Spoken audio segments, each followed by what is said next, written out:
저는 현장에서 밥 먹고 오니까 똥 싸는 얘기를 손님들한테 해드리겠습니다. 저는 참 무식합니다. 왜 무식하냐면 교육학을 잘 모릅니다. 두 번째, 체육의 수업 모형도 잘 모릅니다. 제가 만들고 나니까 만들어서 명칭, 로테이션 체조 수업.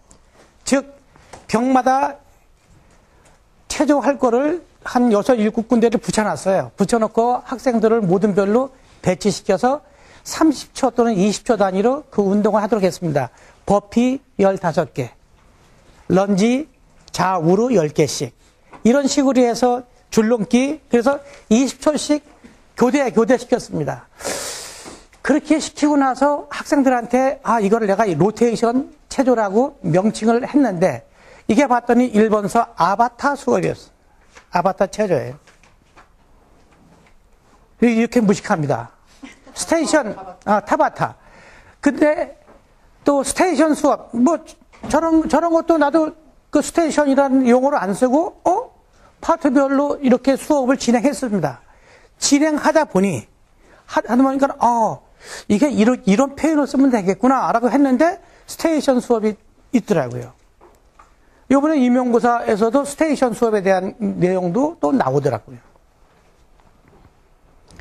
이렇게 저는 무식하게 그냥 몸으로 때우고 하다 보니 아이들과 싸우다 보니까 그런 수업을 만들어서 하다 보니까 이게 수업이 애들이 괜찮게 따라오는구나 라고 느끼게 됐습니다. 그러고서 명칭을 붙여놓고 나니까 참 제가 나중에 그런 것들이 대선배 또는 그런 그 학자들이 벌써 이미 고민해서 만들었던 것을 저는 지금에서야 깨닫고 그거를 현장 수업에 적용하고 있는 아주 초라한 무식한 그런 체육 선생이었던 것을 오늘 다시 한번 고백하면서 강의를 하겠습니다. 최근에 동계올림픽 하면서 뜨거운 감자가 하나 있었죠. 아이스하키 남북 단일팀 뜨거운 감자였습니다. 대표팀 감독, 캐나다 감독이 단일팀은 정치권이 만들었지만 단일팀의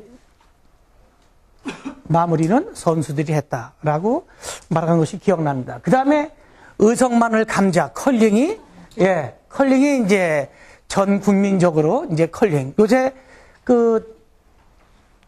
카톡이라든가 이런 데 보면 카톡에서 영미야, 리모컨 좀 줘. 그러면은 안경 끼고 차는 여러 가지 리모컨이 많이 나옵니다. 소주병이 물에 빠지는, 그런 얼음물에 빠지는 컬링. 컬링이 방과후 활동에서 현재 이렇게 올림픽에 메달까지 딸 수 있고 각광받는 종목으로 된 것이 바로 우리 윤정기 선생님, 강 선생님, 서 선생님, 그리고 의성에서 고생하신 선생님들이 전부 다 밑거름이 돼서 올림픽에 커다란 종목, 그리고 각광받는 종목이 아니었나 봅니다. 그래서 한번 보겠습니다. 지금 뭐라고 부르고 있을까요? 영미하고 또 이제 부르고 있겠죠. 이 친구가 영미입니다. 영미는 리드입니다. 첫 번째, 두 번째 스톤을 던지는 선수고, 그 다음에 주특기는 쓸개해야 합니다. 얼음을 녹여야 스톤이 그쪽으로 굴러가죠. 이게 가장 중요한 게 영미의 바로 순서입니다. 그래서 마지막에 본인이 하지만 이 영미의 이 쓰는 게 저도 한번 쓸어봤지만 이거 너무 힘들더라고요. 한 번 쓰니까 이게 도저히 그 다음에 못 하겠더라고요. 나 쓰지 않고 스톤만 던졌으면 좋겠다. 던져보니까 안 되더라고요. 뒤집어지더라고요. 쑥 가다가. 그래서 올 여름에 한번 이왕 말 나온 김에 스톤 한번 다시 한번 굴리러 배우러 한번 가봤으면 좋겠습니다. 그런 연수를 한번 계획하면 여러분 오시겠습니까? 네. 한번 가봐야죠. 사계절 운영하나요? 사계절 거기서 계속. 사계절 거기 합니다. 김연아 선수, 여러분 이런 걸 봤을 겁니다. 우리나라 이번에도 2014년 소치 올림픽에서 김연아 선수가 활동했던 겁니다. 그런데 동서양의 아나운서 멘트가 얼마나 틀리는지 여러분들은 혹시 강의 가서 이런 거를 한번 느꼈습니다. 그런데 요번에 아나운서 멘트 또한 조금 발전했지만 각 종목마다 설명하는 아나운서 멘트가 발전했지만 아직까지도 우리 메달에 집착한, 승부에 집착한 그런 아나운서 멘토와 해설가들이 너무 많았다는 얘기입니다. 우리 정 박사님이 카톡에 뭘 보내줬냐 하면 당국대학교 교수가 쓴 컬럼을 일부러 보내줬습니다. 그 내용 중에 하나가 미국의 금메달 딴 선수가 갤럭시 S8을 판매한다고 내놨어요. 올림픽의 금메달은 난 돈이 안 된다. 외국 선수들은 여기 휴가를 내서 선수가 참여했고, 일본의 500m 스피드 스케이트 여자 선수는 조그만 병원의 여자 선수 직원입니다. 병원장이 돈을 대줘서 나온 겁니다. 연습을 시켜줬고. 우리는, 예, 무장한 군인이 없고 경찰도 없는데 이렇게 질서가 있고 차라리 운영이 잘 되는 거는 처음 봤다. 즉, 사회주의 국가의 버금가는 그 정도의 체제입니다. 올림픽 끝나고 난 다음에 어떻게 하시겠습니까? 저는 이 문장을 가지고 우리 아이들한테 서술형 20%를 적용하려고 합니다. 읽고서 느낀 점을 쓰시오. 앞으로 우리나라의 체육 발전에 대한 여러분의 걸 제시하시오라고 20%를 서술형으로 쓸까 합니다. 아이들에게 보는 눈이 다르게 봐야 되죠. 오직 메달이 아니라 은메달을 따고도 시무룩한 그런 표현보다도 참여했다는 거에 대해서 자부심을 갖고 즐겨야 되는데 메달을 못 딴 거에 대해서는 좀 한번 우리가 교육적으로 다시 한번 생각해 봐야 합니다. 그럼 동서양의 차이를 한번 보겠습니다. 동양. 가산점을 받게 되죠. 저러면 벌점이 되죠. 이렇게 해설가들이 표현합니다. 서양은 어떨까요?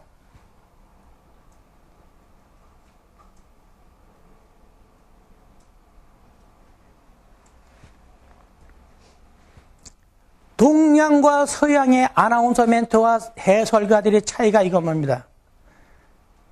이 얘기를 들어보신 분도 있고 이 PPT를 보신 분도 계실 겁니다.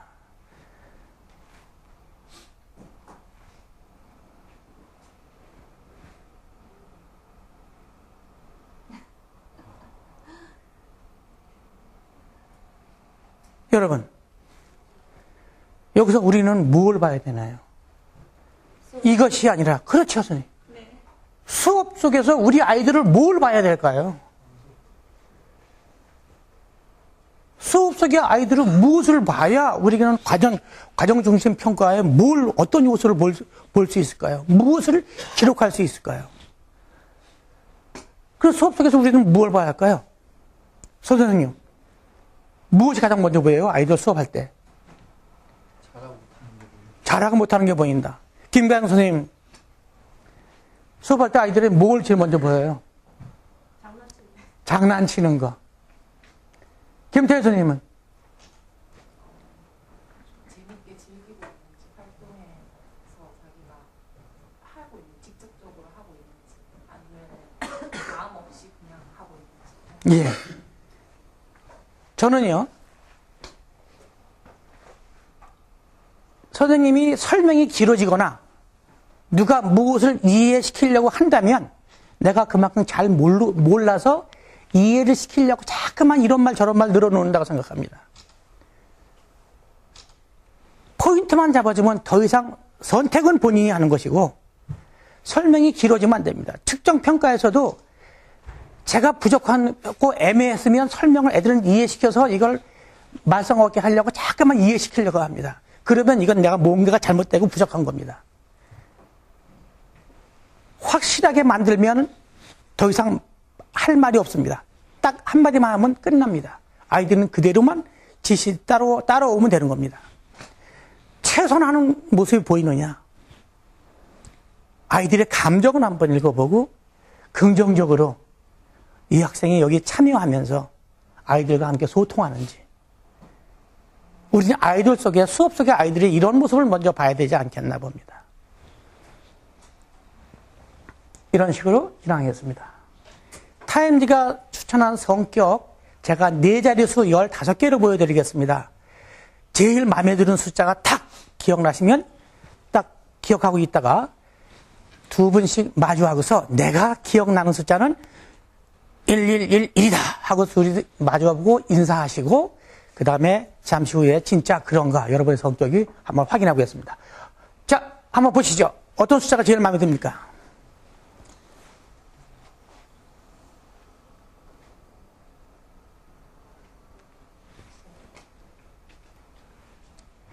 어떤 숫자가 마음에 드십니까? 저는 1, 2, 1, 2. 야, 예, 두 분씩 마주하시죠. 두 분씩 마주해서 선생님이 어떤 숫자를 좋아했는지 서로 말씀 나눠주세요. 선생님 저한테 2577. 2577. 예, 다 말씀 나누셨습니까? 선생님은 어느 숫자? 25? 그러면 선생님 보겠습니다. 진짜 선생님들의 성격이 맞는지 보겠습니다. 확인하십시오.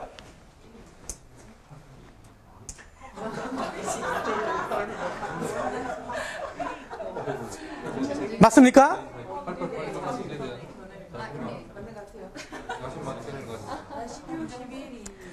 거의 유사하지 않습니까?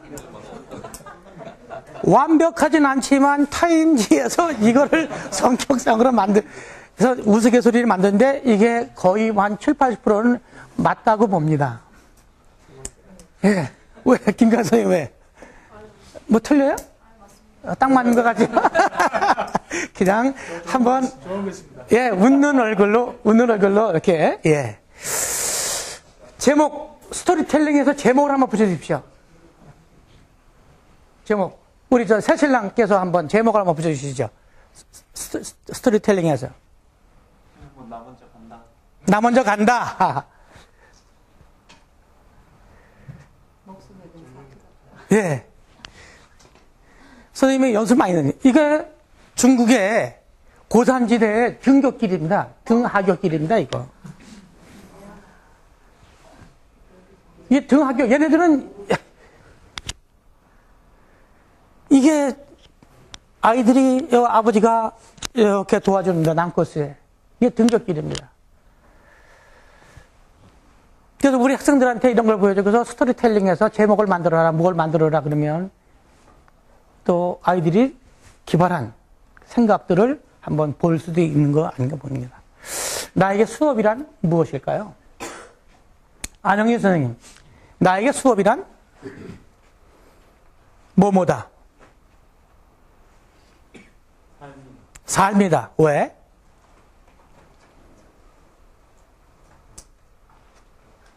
제목들이 그대로 반영이 되기 때문에. 이영수 선생님, 나에게 수업이란 학생들과의 소통이다. 소통이다. 예, 나에게 수업이란 저에게 수업이란 매일매일 고통이다. 왜냐하면요, 앞 시간 수업보다 그 다음 시간 수업이 또 변화를 해야 되니까. 이따가 제가 말씀드리겠지만, 제가 도교육청과 구미연수원에 이런 요구를 했습니다. 하브르타, 거꾸로 학습의 공동체, PBL 수업, 창의적 교수법, 먼 수업 연수는 되게 많은데, 실제 국영수 전체 선생님들이 수업에 적용할 수 있는 게 과연 무엇인가? 수업에 적용하려면 내 수업의 장단점, 내 수업의 성찰이 있고 난 다음에 무언가가 배워서 하나를 이거 내가 적용해서 내가 좀 변화하려고 노력해야 되는데, 연수를 참여해가지고서 저거 내가 한번 써볼까? 한 번만 써보고 나면 그 다음엔 연속성이 안 일어나요. 그러나 젊은 선생님들은 많이 알고서 학생들을 진짜 멋지게 수업하고 계신 분들이 너무 많아요. 가서 나는 깜짝깜짝 놀랄 만큼 저 수업을 보고 배우고 있어요. 미국의 수업에 57가지의 대표적인 그 책을 쓴 것이 있는데, 그 책을 한참 읽고 있는데 수업 참관 갔는데 젊은 선생님이 그 방식으로 수업을 하고 계신 거예요. 나는 놀랄 수밖에. 우리나라도 이렇게 훌륭한 선생님들이 있는데. 그래서 저는요, 자기 수업 성찰 없이는 아무리 좋은 연수를 들어도 나의 수업 발전은 없다. 이따가 제가 경험한 거를 한번 보여드리겠습니다. 좋은 수업이란 어떤 걸까요? 좋은 수업이란? 강 선생님, 좋은 수업이란? 함께하는 수업. 함께하는 수업. 정 박사님, 좋은 수업이란? 같이 움직이는 거. 예. 전수원 좋은 수업이란? 돌아서서 뒷목이 땡기지 않는 게 좋은 수업인 것 같습니다. 수업 성찰 노트를 2년 동안 계속 한번 써봤습니다. 쓰고 나면 계속 뭔가가 1시간 끝나고 나면 뒷골이 땡깁니다. 아, 이런 표현, 이건 이렇게 해야겠는데, 다음 시간에 또 바꾸면 또 틀리게 됩니다. 좋은 수업을 하기 위한 변인의 종류를 여러 가지 종류가 있습니다. 이 변인들을 내가 준비 못하면 안 돼요. 종속변인과 독립변인이 있겠지만 결국은 같은 맥락에서 봐줘야 합니다. 환경과 도구, 이거는 독립입니다. 나머지는 다 종속변이라고 볼 수 있죠. 1반 틀리고 2반 틀립니다. 아이들의 성격이. 반 분위기가 틀립니다. 수업할 때 틀림씩 그렇습니다. 반 분위기에 따라 틀려지고 담임의 성향에 따라서 또 아이들이 또 틀려집니다. 담임과 강 선생님하고 나랑 사이가 조금 안 좋아. 그런데 2반은 내 수업은 굉장히 힘듭니다. 은연중에 2반에서 내 수업은요, 계속 갈구는 거예요, 애들이 나한테. 잘 따라오지도 않고요. 아, 미치겠어요. 그런 경험 해보셨나요? 네. 예, 당연하죠. 그러면 안 되는데.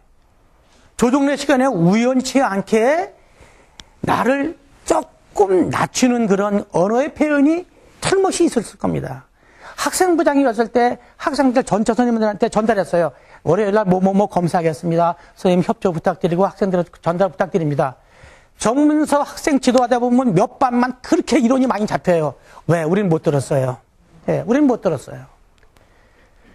그래서 나 혼자 수업 잘하는 것이 아니라 교무실에 있어서 선생님들과의 소통도 잘해야 수업도 잘 되는 것 같습니다. 아까 이성남 선생님하고 이런 얘기 했었습니다. 선생님, 수업, 제가 딱 얘기할게요. 선발 집단의 학생의 수업하는 거하고 수준이 낮은 애들 수업하는 거하고는 어떨까요? 예를 들어볼까요? 국어, 영어, 수학, 고등학교 아이들인데 1번 쫙 쓰고 잡니다. 왜 잘까요? 나 이거 안 해도 다른 거로 해서 대학 다 가. 수학 쫙 그어버리고, 그러면 그렇게 되는데 우리 체육은 어떨까요? 그 중에 나는 교대를 간다, 뭐 한다는 애는 그나마 조금 눈을 뜨고서 뭔가 좀 하려고 해요. 나머지 애들은 나 하기 싫어요. 배우려고 할까요? 야, 이렇게 잡아야지. 자, 이렇게 해. 들으려고 할까요? 이거 어떻게 듣게끔 만들까요? 난 그게 고민이에요. 지금도 고민이에요.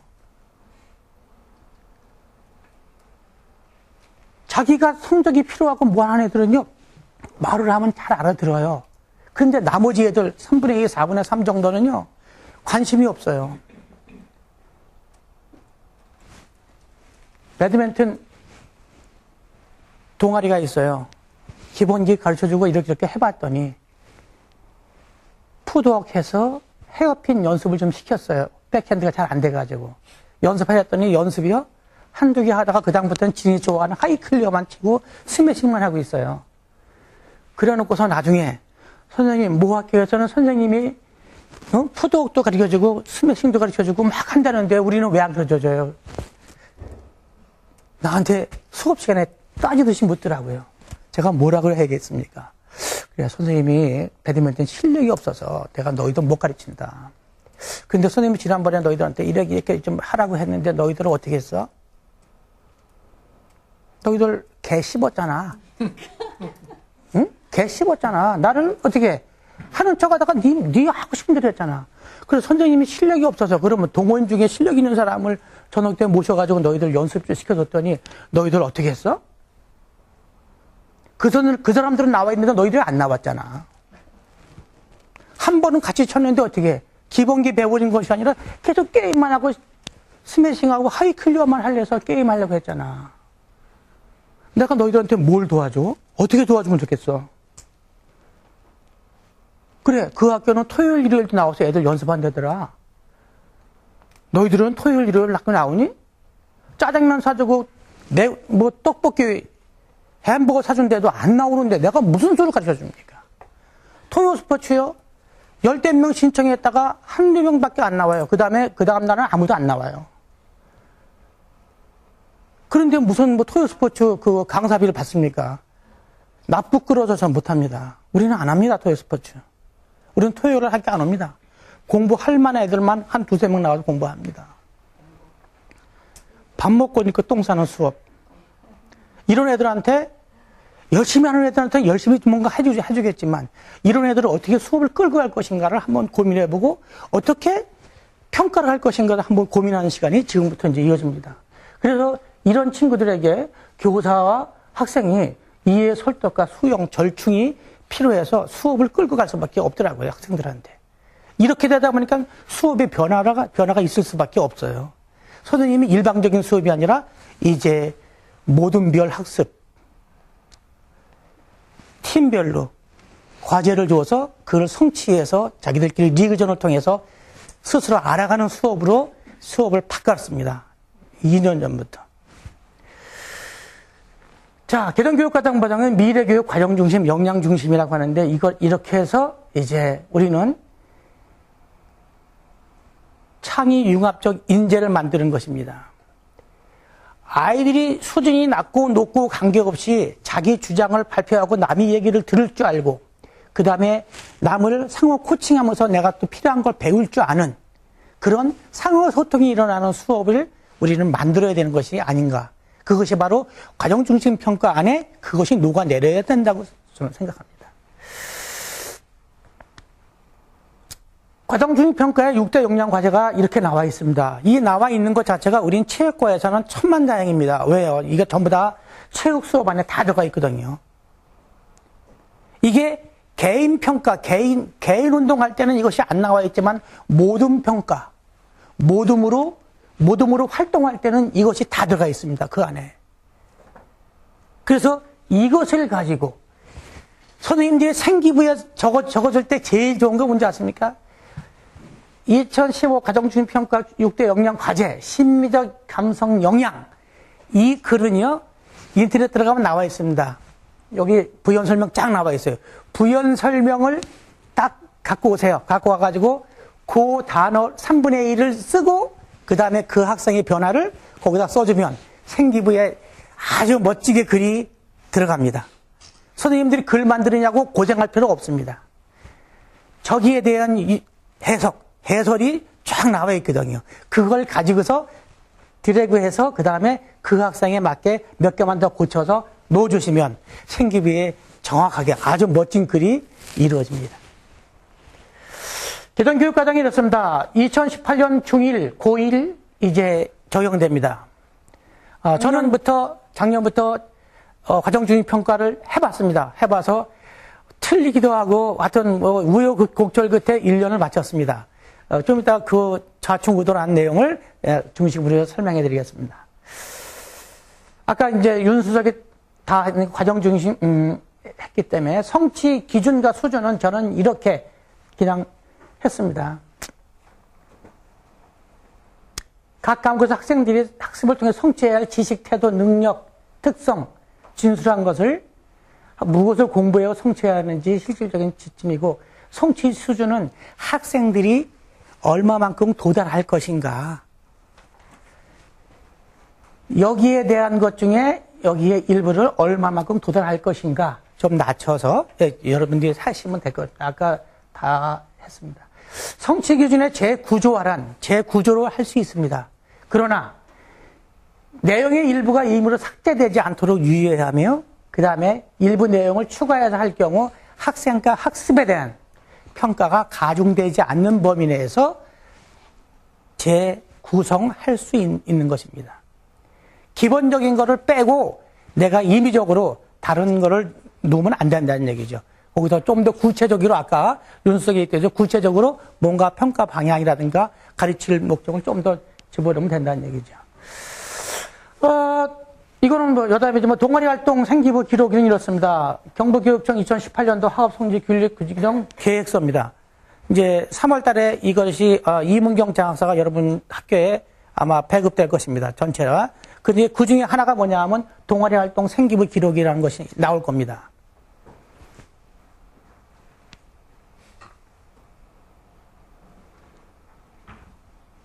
올해부터 학교장, 교사 추천서, 대학 입시에 교사 추천서 없어집니다. 그리고 학교 내 교내상도 다 기록하지 못하게 돼 있습니다. 점점 이제 진화되고 평상시 수업 시간에 했던 그 내용을 그대로 기록하는 게 학교 종합평가의 자기 생기부 평가의 바로 이제 핵심이 되는 것입니다. 이제 뭐, 평가가 개선되는 이유는 뭐 이렇게 되면 좋습니다. 20세대의 변화하고 사회가 많이 변하니까 또 교육도 변해야 되는 것이 아니겠나 봅니다. 종래 평가와 새로운 평가 방식은 여러분들이 다 봤지만 첫 번째와 마지막만 보겠습니다. 상대 평가와 이제 양적 평가였지만 이제 절대 평가와 질적 평가로 바뀌게 됩니다. 그리고 교수학습을 보면 종전에는 교사 중심, 또 인지적, 뭐 암기 위주의 수업이었는데 이제 앞으로는 이제 지금부터는 학생 중심, 인지적, 정의적, 창의적, 고등사고 기능 강조하는 그런 수업의 평가가 이제 이루어져야 합니다. 이렇게 되면 선생님들이 얼마만큼 많이 내가 가르치려고 많은 걸 준비하는 것이 아니라 무엇을 어떻게 이해시키고 가르쳐 줄 것인가.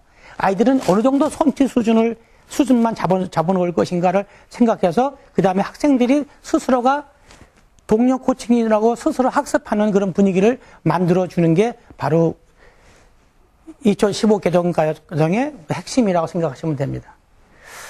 자, 수행평가와 가정중립평가의 차이점이 어디 있다고 생각하십니까? 선생님, 네. 차이점에 대해서 혹시 한 학생이 수행평가 예전에는 좀 절대적으로 얼만큼 할 수 있느냐, 양적인 평가 같으면 과정 중심은 얼마나 도달하는 과정에 아이가 얼만큼 노력했느냐를 보여줄 것 같습니다. 예. 그 말인가요? 맞습니다.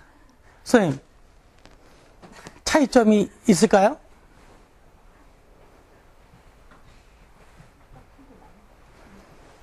예, 이게 똑같은데 말만 다. 예. 역시 오늘 샴푸를 좋은 거 쓰셨네요. 평상시에 샴푸를 좋은 거 쓰시니까 이렇게 탁 보고 답이 뭔지 알고 계시네요. 예, 선생님들이 생각하실 게 또 맞습니다. 수행평가와 가정수행평가의 차이점은 없습니다. 그 이유를 보겠습니다. 아하, 그렇군요. 한번 보십시오. 수행평가가 원래의 방식대로, 취지대로 움직여준다면 가정중심평가하고 똑같은 내용입니다. 근데 지금 말만 바뀐 거죠. 수행평가가 마치 이렇게 돼야 되는 건데, 이렇게 지금 우리는 지금 이제 혼돈 속에서 이제 있는 거죠. 자, 수행평가, 가정중심평가, 이제 같이 쓰시면 됩니다. 그래서 과정중심평가의 일체화가 되어야 합니다. 교육과정 성취기준, 서술평가, 수행평가. 근데 교사의 주관적인 학습 목표는 지향해야 합니다. 학습 목표는 성취기준과 이렇게 네 가지가 다 일체화된 상태에서 평가가 이루어져야 한다 이겁니다. 선생님이 내가 이걸 좋아한다고 아까 우리 윤석대로 내가 좋아한다고 이런 식으로 너무 편향되게 한다면 이 일체화가 되지 않기 때문에 나중에 그 성취 기준에 그 뭔가가 좀 엇박자가 나고 또 말 표현이라든가 또 기록에 또 요새 학부형들이 굉장히 똑똑합니다. 똑똑해가지고 막 질문하고 막 따지게 됩니다. 그래서 어느 정도 우리는 객관 타당적인 근거 자료를 가지고서 이제 평가를 이제 준비를 해야 합니다. 과정중심 평가에 따른 평가 관점은 중학교의 건강, 도전, 경쟁, 표현 이런 것들을 보면 그 안에 무엇을 평가하면 좋을지 그 내용들이 이렇게 다 나와 있습니다. 이런 것들을 우리가 이론적인 거를 글을 충분히 읽고 알고 캡처해서 이걸 내가 평가를 해야겠다. 그래서 성취 기준과 수준을 충분히 이해하고 난 다음에 그 평가의 그 항목을 잘 정하셔야 됩니다. 평가 계획은 아까 이제 윤정기 수석이 얘기했지만은 학교별로 또 교과별로 그래서 방법, 횟수, 언제 할 것인가, 몇 프로를 적용할 것인가 이런 거를 한번 의논하셔야 되고 혼자 계신 학교에서는 내가 언제쯤에 또 다른 과 선생님들이 수행평가 언제쯤 많이 하는지 그런 것들도 한번 그 의논하셔서 그런 걸 좀 피해가면서 선생님이 편하게 그 준비를 하시면 좋을 것 같습니다. 그래서 하기 전에 중요한 것은 여러 변인들을 한번 생각해 주셔야 되는데 관심학생, 결시 이런 것들을 한번 결시할 때 이 학생이 점수를 어떻게 줄 것인가 이런 것도 다 고민을 미리미리 해 놓으셔야 합니다. 평가에 그 점수를 어떻게 줄 것인가를 하셔야 합니다. 고등학교 같은 경우는 나 안 봐요. 시험 안 봐요. 나 저기 면접 보러 가요. 면접이 내일 모레인데 미리 간다 이거죠. 관심이 없는 거예요. 이럴 경우 어떻게 할 것인가. 빵점이라는 건 없죠. 지금까지 했던 과정이 있기 때문에. 그리고 종목별, 학년별 성취 수준을 했는데 아까 윤수석이 얘기했습니다. 배드민턴 갖고 1, 2, 3학년 쭉 다 나가는데 1학년 때는 기본기는 뭘, 2학년 때는 뭐, 3학년 때는 뭐 이렇게 해야 되는데 선생님이 한 분이 바뀌셨어요. 선생님 우리가 이렇게 1, 2, 3학년의 배드민턴의 성취 기준을 이렇게 만들었습니다. 선생님이 2학년이니까 선생님 이렇게 우리가 약속한 대로 교수님은 약속인데 이해 좀 해 주십시오 하고 그렇게 진도가 나가든지 뭔가 서로 의논해서 진행해 줘야 합니다. 선생님 우리 1학년 때 배웠어요. 2학년 때 배웠어요. 똑같은 건데요. 뭔가가 1, 2, 3학년에 구분이 꼭 돼줘야 한다는 얘기죠. 이거는 우리가 꼭 지켜줘야 되는 것입니다.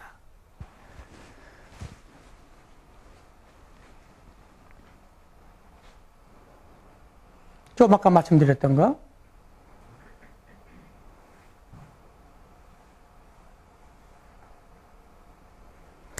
여기서 3번에요. 교과 내용에 없는 태도나 참여도 등의 성취 기준 추구는 부적절하다. 절대 안 된다는 얘기죠. 저 항목을 따로 평가 기준에 놓으면 안 된다 이겁니다. 저 항목은 평가 기준에 따로 놓으면 안 되고 다른 평가 안에 부속적으로 저거를 집어넣는 건 이해가 된다 이거죠. 저걸 따로 독립시키면 안 된다 이거죠. 평가에. 태도 점수 20% 이건 안 된다 이거죠.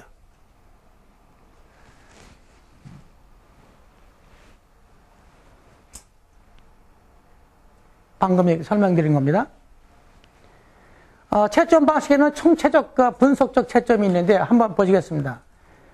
총체적 채점 기준은 이렇게 됩니다. 평가 기준 1, 2, 3, 4, 5 핵심을 잘 표현해내는가 A, 이 평가 모두를 만족하는 경우 10점 이런 식으로 총체적 채점 기준을 두는 것도 있습니다. 총체적 채점 기준의 장단점을 보시겠습니다. 쉽고 무난하죠. 그런데 단점은 문제점이 많이 나옵니다. 왜요? 무엇이 중요한 것이 1, 2, 3, 4기 무엇이 중요한 건지 교사의 자의적으로 평가하기가 쉽다 이거죠. 이거는 민원 들어오는 여지가 많다는 얘기죠. 루브릭. 저는 루브릭이 있는지도 몰랐습니다. 제가 이 표를 만들어서 해봤더니 결국은 나중에 루브릭이었다고요.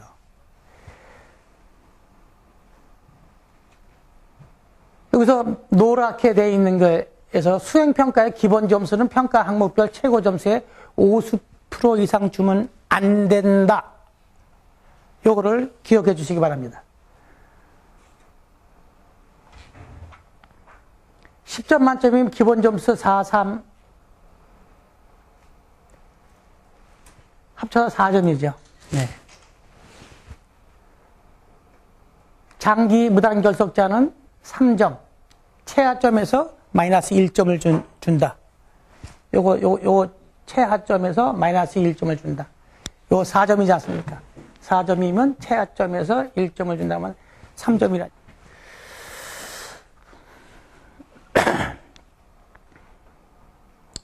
이제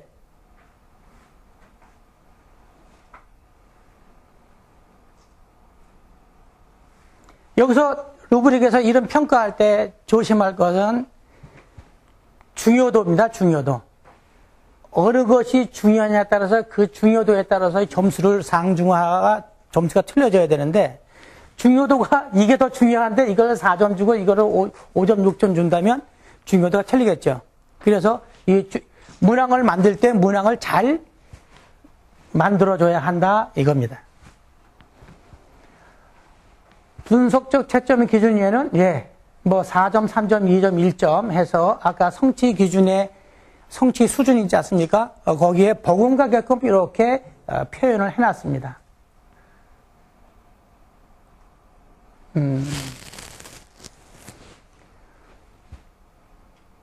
아까 이제 우리 윤수석이 설명했던 거하고 이제 중복되는 것 같습니다. 이게 이제 제가 만들어서 썼던 겁니다. 작년에. 볼링 자기평가를 이제 이런 식으로 했습니다. 6.65431. 한 모둠에 5명 정도를 놓습니다. 5명, 6명 정도를 놓는데, 자기평가를 이런 식으로 처음에 안 했습니다. 어떻게 했냐면, 성실성 1점, 협동성 1점 해서 10개 항목을 딱 했어요. 그래서 1, 0.9, 0.8, 0.7을 줄 수 있다. 그렇게 해놨는데 자기 평가를 하라 했더니 전부 다 자기는 10점이 됩니다. 10점 만점에 10점이에요. 그래가지고 이거 자기 평가 어떻게 합니까? 진짜 양심적인 아이는 자기 평가를 7점이야, 6, 8.7 이렇게 준 학생들도 있어요. 그 학생들한테 너무 미안하더라고요. 그런데 웬만한 애들은 한 번에 이 25, 6명 중에서 자기 평가에 10점 만점을 안 준 학생, 양심적인 학생은 한 30명밖에 안 되고 나머지는 다 10점을 주니까 제가 이걸 실패한 거죠. 그래서 도저히 안 되겠어서 자기 평가에서 전부 다 10점 주고 진짜 양심적으로 했던 애들은 8.7 주면서 굉장히 미안했습니다. 그래서 그 다음에 바뀐 게 루브릭으로 바꿔가지고 이런 식으로 표현을 했더니 자기 평가에서 이제 마지막 자세를 유지하는가, 상호 코칭이, 동료 코칭이 일어났는가, 동료 코칭이 내가 몇 번 친구들한테 가르쳤는가, 매 수업 시간마다 몇 번 내가 수업할 때 친구한테 물어봤는가, 이런 것들을 구체적으로 학생들한테 표현해서 물어봤더니 이제 10점 만점에 10점 주는 애들이 없어요. 이런 식으로 했더니 없고 이제 8점, 7점 이런 식으로 줍니다. 자기 평가에. 그래가지고서 이제 이것이 정의화된 건 아니지만 이 문장을 잘 만들어야 한다는 얘기죠. 학생들이 고민하게끔 만들어야 자기 평가에 대한 자기 평가를 할 수 있게끔. 이것이 좀 더 구체적이고 명확한 그런 문장을 만들어줘야 자기 평가가 됩니다. 모든 과정 평가는 제가 모든별로 이제 수업을 합니다. 수업을 하는데 여기다가 저는 A, B, C, D, E 모든 쫙 써놓습니다. 그리고 모든 평가할 내용들을 여기다 미리 싹 합니다. 협동성, 안전사고 예방, 상호 코칭, 기타 이런 걸 쫙 써놓습니다. 한 5-6가지. 그 다음에 학생들이 알아서 다 이제 체도를 다 합니다. 그러면 난 여기서 잘하는 팀에게 발을 정자를 딱딱딱 여기서 써갑니다. 써가고 학생들이 이제 일어나고 또 학생들이 나한테 와서 질문을 하고 이제 또 도와달라고 부탁해요. 그것도 플러스 하나씩. 자기들끼리 동료 코칭이 일어나는 것도 하나씩. 여기 표에 나와 있는 대로 딱 하고 수업 마칠 때, 오늘 여러분들의 과정 평가는 다음과 같이 나왔습니다. 제일 안 나온 저한테 이의가 있습니까? 없어요. 그러면 이렇게 해서 오늘 상중하로 해가지고 3점, 2점, 1점을 주겠습니다. 표별로 주고 그 다음에 여기에 표시해서 그 점수를 줍니다. A 몇 점. 토탈을 내서 상중하 A, B, C를 나눠가지고 점수를 그 모둠별로 점수를 줍니다. 모둠 점수. 이렇게 해서 저는 모든 평가를 과정에 수업 시간에 아이들이 일어나는 과정을 그대로 쓰고 그 다음에 적습니다. 아, 재훈이가 동료 코칭을 잘하네. 나보다 설명 더 잘하는 것 같아. 기록해주고 봉사하고 그런 것들을 메모했다가 나중에 생기부에 미리미리 조금씩 하나씩 둘씩 적어줍니다. 모둠 동료 평가입니다. 모둠 이론을 이런 식으로 썼습니다. 그래서 이때 모둠 평가할 때 나는 이렇게 했습니다. 했더니 전부 다 자기들이 다 8점을 줘요. 그래서 저도 깨를 썼죠. 어떻게 하겠어요? 각 칸의 최고 점수와 최하 점수는 최고 점수는 한 명밖에 쓸 수가 없다. 모둠이 5명이면 5명이면 여기나 여기는 7점, 6점, 5점은 2번 들어갈 수 있다. 그러나 무조건 되고 8, 7, 6, 5 그러니까 각각 나와줘야 한다. 단 모둠 인원이 한 명이 더 추가되어 있을 때는 7, 6, 5 최고 점수는 2명 나올 수는 없다. 나머지는 2명이 나올 수 있다. 그런 식으로 해서 학생들한테 냉정하게 상대 평가를 동료 평가를 하라고 했더니 나오더라고요. 근데 어떤 친구들은 자기 동료들끼리 약속은 안 했지만 8, 7, 6, 5, 8, 7, 6, 5 이렇게 해서 숫자가 같게 밑에 합계 숫자가 같게 나오도록 만든 친구가 있어요. 있는데 저도 조건을 줬죠. 자기네 팀에서 동점이 기술적으로 이렇게 숫자상으로 같은 동점이 나오게끔 의도적으로 만들었다고 여겨지면 그 팀은 최하 점수를 주겠다. 라고 했더니 그다음부터는 그것이 없어졌어요. 그래서 최고 점수는 무조건 한 명이다. 그 모둠에. 나머지에서는 2명이 나올 수 있다. 2명이 나올 수 있고 각 점수가 하나씩 다 들어가야 한다. 이렇게 줬더니 자기들이 이제 심각한 겁니다. 심각하고 뛰어난 아이가 열심히 했으면 높은 점수를 받는데 좀 룰루랄라하고 좀 시건방 떨면 이 학생의 점수는 최하로 막 다 깎아버립니다. 동료 평가에서. 이게 바로 이제 사회성과 이제 소통, 이것이 아까 6대 역량 과제가 여기서 다 나오게 돼 있더라고요. 그 학생들한테 그런 걸 미리 주지시켜줘서 이렇게 수업을 진행하면 될 것 같습니다. 피드백 꼭 줘야 되고요. 그래서 피드백은 이렇게 점수가 안 좋은 부분, 우리 학생들이 뭔가 약한 부분에 대해서 피드백 주는 게 맞고, 5가지 중에서 한 2-3가지가 약하다 중에서 가장 약한 거를 피드백 줘가지고 다시 한번 테스트를 받을 수 있도록 하는 것이 맞지 않겠나 봅니다. 오늘 제가 아까 윤석이 이것저것 다 해주셔가지고 있는데, 제가 강의한 내용하고, 안영진 선생님이 우리 지난번에 그 가정중심평가에 대한 연수를 할 때 했던 그 자료하고, 또 제가 가지고 요번에 2018학년 2학기 이제 아직 정확하게 쓰지는 않았지만 지금 계획하고 있는 거를 여기 뒤에 다 첨부했습니다. 첨부했고 오늘 강의한 내용도 있고 필요한 PPT는 선생님들한테 여기 생략한 거 말고 생략하지 않은 것까지 다 선생님들이 원한다면 다 드리겠습니다. 그래서 선생님들 이거 한 번씩 가져가시면 될 것 같습니다.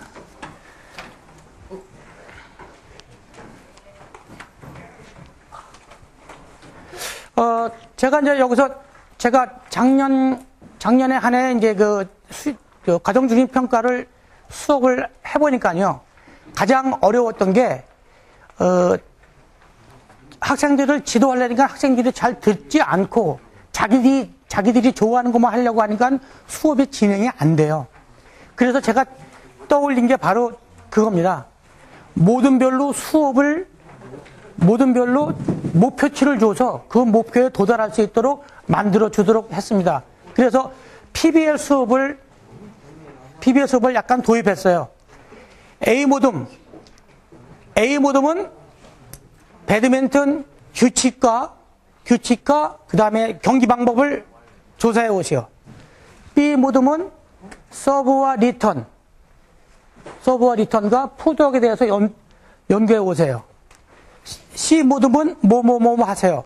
이게 제가 일부러 준 것이 아니라 5개 모듬이면 5개의 그 미션을 통에 담아가지고 줬습니다. 그래서 자, 여러분들이 어느 거를 할 건지 의논하세요. 의논해서 선택하세요.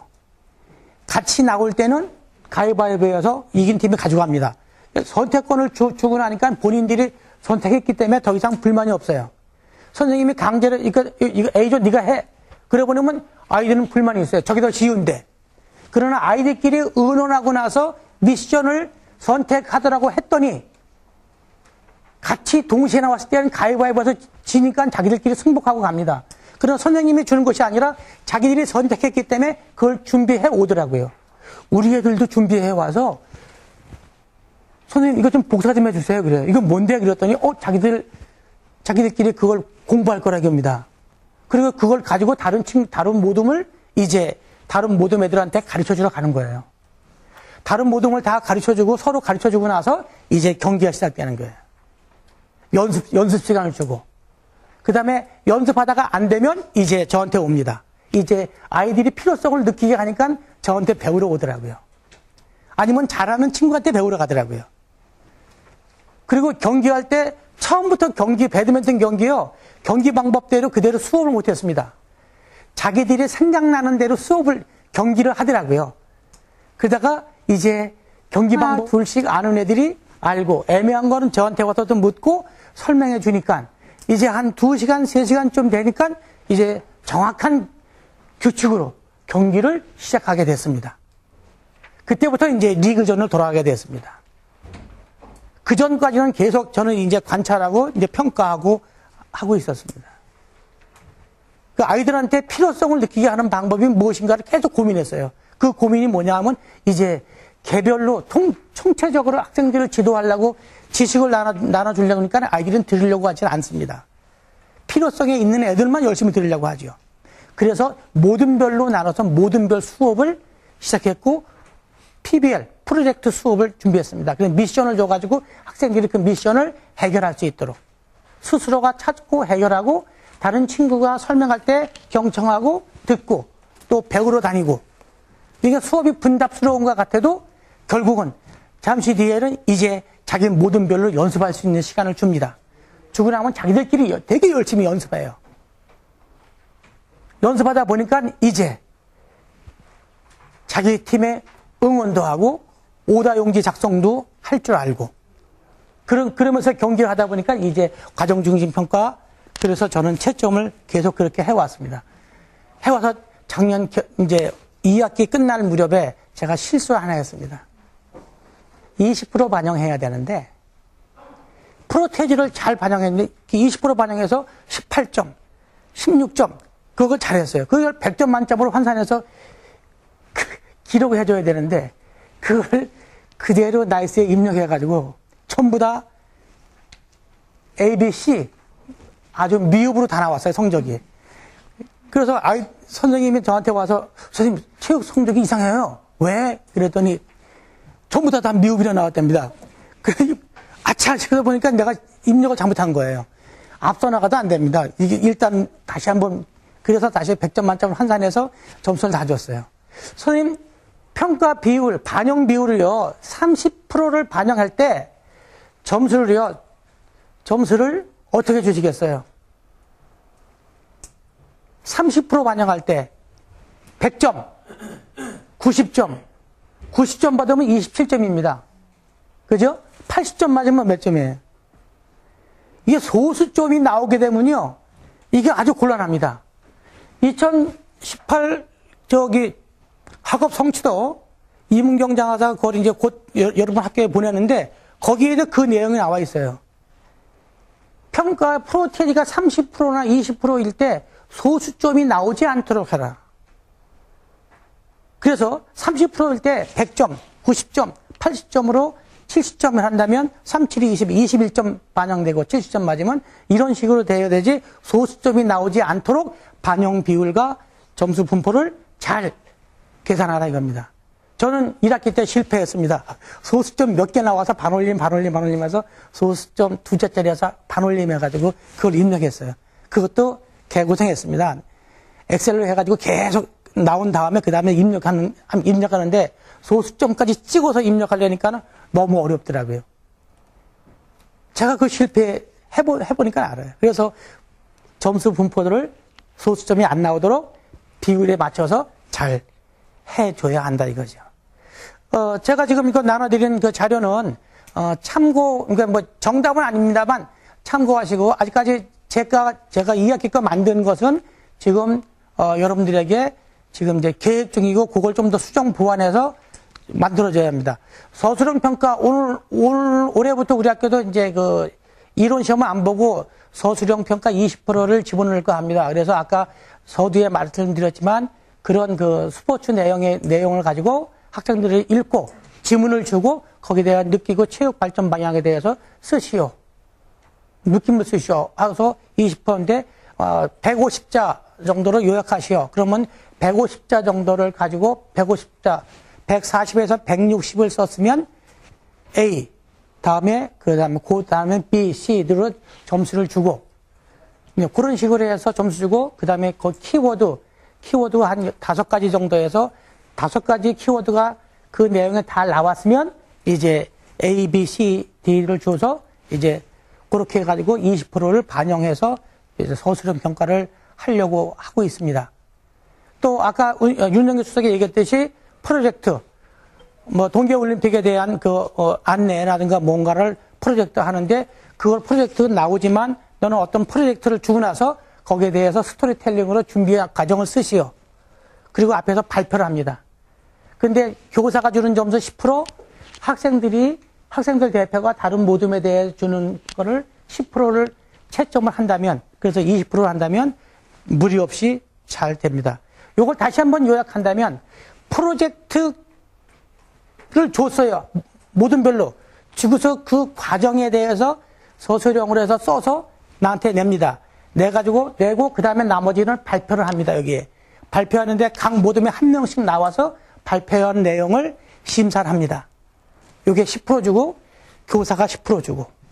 그래서 합이 20% 아닙니까? 그래서 준다면 학생 참여가 저절로 되고 자기들이 자기들 눈으로 보는 동료들의 그 과제를 평가하는 것도 좋지 않겠나 봅니다. 그렇게 되면 교사의 일방적인 눈이 아니라 교사와 학생이 함께하는 평가, 함께 참여하는 수업, 만들어간 수업이 되지 않나 봅니다. 그래서 저는 지금 계속 그렇게 학생들 대표가 자기들이 발표한 것을 이렇게 채점하는 것을 자기의 반, 나 반 이런 식으로 작년에 한번 해봤습니다. 그러니까 올해도 이제 그걸 좀 더 보완해서 하려고 하고 있습니다. 예, 제 수업은 여기까지 하겠습니다. 고맙습니다.